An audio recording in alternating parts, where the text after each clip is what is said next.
Hi, hello everyone. Welcome to our channel Spicy and Pastry. ഇന്നൊരു special fish ഫ്രൈൻ്റെ റെസിപ്പിയാണ് കാണിക്കാൻ പോകുന്നത്. നല്ലൊരു ഫിഷ് ഫ്രൈൻ്റെ കൂടെ തന്നെ നമുക്ക് നല്ലൊരു ഫിഷ് റൈസിൻ്റെ റെസിപ്പിയും കാണാം. അപ്പോൾ ഒരു വെടിക്ക് രണ്ട് പക്ഷി എന്ന് പറഞ്ഞ പോലെ രണ്ട് ഐറ്റമിൻ്റെയും റെസിപ്പി നമുക്ക് കണ്ടു നോക്കാം. അതിനുവേണ്ടി ആദ്യം ഞാൻ ഒരു പ്ലേറ്റിലേക്ക് 1/2 ടീസ്പൂൺ മഞ്ഞൾപ്പൊടി ഇട്ട് കൊടുത്തിട്ടുണ്ട്. ഒരു 3 ടീസ്പൂൺ ചില്ലി പൗഡർ നിങ്ങളുടെ എരിവിൻ്റെ അനുസരിച്ച് ചേർത്ത് കൊടുക്കാം. പിന്നെ 1 ടീസ്പൂൺ ജിഞ്ചർ പൗഡറും 1 ടീസ്പൂൺ ഗാർലിക് പൗഡറാണ് ചേർത്ത് കൊടുക്കുന്നത്. പിന്നെ ഒരു നുള്ള് ഉലുവപ്പൊടിയും 1 ടീസ്പൂൺ ഉപ്പ് ചേർത്ത് കൊടുത്തിട്ടുണ്ട്. ഇനി 1 ടീസ്പൂൺ മല്ലിപ്പൊടിയും ചേർത്ത് കൊടുത്തിട്ടുണ്ട്. പിന്നെ 1 ടീസ്പൂൺ ഓയിൽ ചേർത്ത് കൊടുത്തിട്ടുണ്ട്. ഞാനിവിടെ വെളിച്ചെണ്ണയാണ് ചേർത്ത് കൊടുത്തേക്കുന്നത്.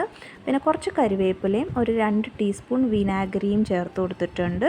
ഇനി കുറച്ച് വെള്ളവും കൂടെ ചേർത്ത് കൊടുത്തിട്ട് നന്നായിട്ടൊന്ന് യോജിപ്പിച്ചെടുക്കാം. അരപ്പ് ഇതുപോലെ ആവണം.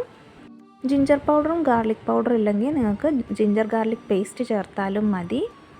ഇനി ഞാനിവിടെ നെയ്മീനാണ് എടുത്തേക്കുന്നത്. ഒരു 10 പീസ് നെയ്മീൻ ഇതുപോലത്തെ സൈസിൽ എടുത്തിട്ടുണ്ട്. ഇനി അതിലെല്ലാം നന്നായിട്ടൊന്ന് ഈ മസാല പേസ്റ്റ് ഒന്ന് തേച്ച് കൊടുത്തിട്ടുണ്ട്. ഇനി ഒരു ക്ലിംഗ് റാപ്പ് വെച്ച് മൂടിയിട്ട് ഞാൻ ഫ്രിഡ്ജിലേക്ക് കയറ്റി വെച്ച് 1 മണിക്കൂറൊക്കെയോളം വെച്ച് കഴിഞ്ഞതിന് ശേഷമാണ് ഞാൻ വറക്കാൻ എടുത്തേക്കുന്നത്.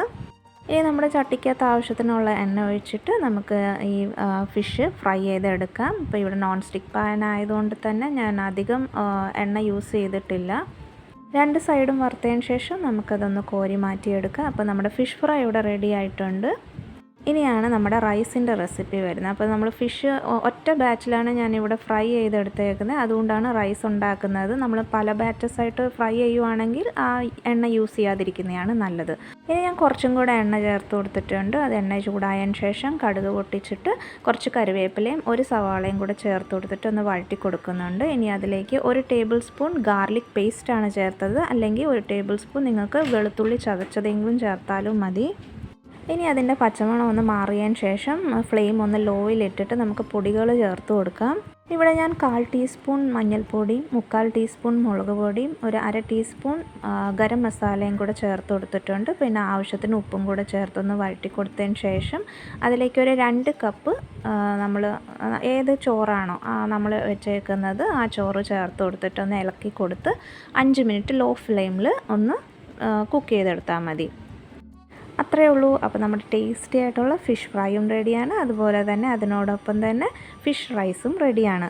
ആ റൈസിൻ്റെ കൂടെ നമുക്കിനി വേറെ ഒരു കറിയുടെ ആവശ്യമില്ല. ഒരു കഷ്ണം മീനും ഈ റൈസും കൂടെ കഴിച്ചാൽ നല്ല അടിപൊളി ടേസ്റ്റാണ്. അപ്പോൾ ഇങ്ങനെ ഉണ്ടാക്കി നിങ്ങൾ കുട്ടികൾക്കും കൊടുത്ത് നോക്കൂ. അപ്പോൾ നന്നായിട്ട് പ്ലേറ്റ് കാലിയാവുന്ന അറിയില്ല. അപ്പോൾ ലഞ്ച് ബോക്സ് റെസിപ്പി ആയിട്ടും നിങ്ങൾക്കിത് യൂസ് ചെയ്യാം. സ്കൂളിലേക്കോ ഓഫീസിലേക്കോ ഒക്കെ കൊണ്ടുപോകാനും ഒക്കെ യൂസ്ഫുള്ളാവും. ഉണ്ടാക്കാനും എളുപ്പമാണ്, ടൈം സേവിങ് ആണ്. പിന്നെ നമുക്ക് വേറെ കറികളുടെ ആവശ്യം വരുന്നില്ല. ഈ വീഡിയോ ഇപ്പോൾ എല്ലാവർക്കും യൂസ്ഫുള്ളായി ഇഷ്ടപ്പെട്ടു എന്ന് വിശ്വസിക്കുന്നു. Thank you for watching. Please to like, comment, share and subscribe.